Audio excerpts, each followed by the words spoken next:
Hozir Koreyada kechki 9:40lar. 9:40 ekan. Hozir meni xonim och, lekin ko'p restoranlar hozir bekilgan. 8 bekilishadi, lekin bitta restoran 24 soat, 24 7 ishlaydi. Hozir ashar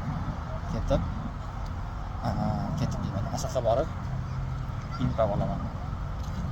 Bu bibimbapni sizlar anaqada ko'rgansizlar. Saroy Chohir degan serial bo'lardi, yoshligimizda chiqqan.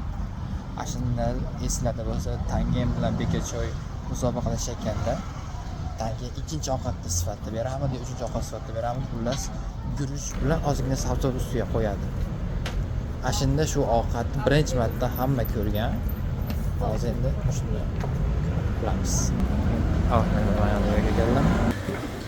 Mana yache bibimbap. To'siq bibimbap. Men yachesini olaman. Bundan bitta, keyin nima olsam ekan?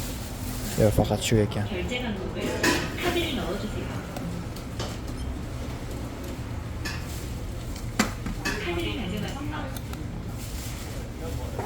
Mana men oldim. Endi uyga qarab ketdik. Ovqatlanamiz. Bu ovqat faqat sabzavotlar bo'ladi va guruch bo'ladi. Shuning uchun qanaqadir o'zbeklar yoqadi. O'zbeklardan so'rasalar shu ovqat yeyishadi shu. Koreyada. Mana ichidan bir daqiqa. Mana hozir bibimbap ichidan shunaqa dengiz o'ti, shunaqa ko'kat, o'zimizni hali yetmadilar. Yashil narsa bo'ladi, esimdan chiqib qoldi. Barg bo'ladi shu. Qanaqadir narsa bu xavotirolmanglar, anaqa. Bu ham o'simlik va tuxum va pasta guruch bo'ladi va nima deyiladi? Qalampirni bizda haligi tomatli pasta bo'ladi-yu, qalampir shunaqa pastasi bor, asham bilan birga aralashtirib yeyiladi Koreyada.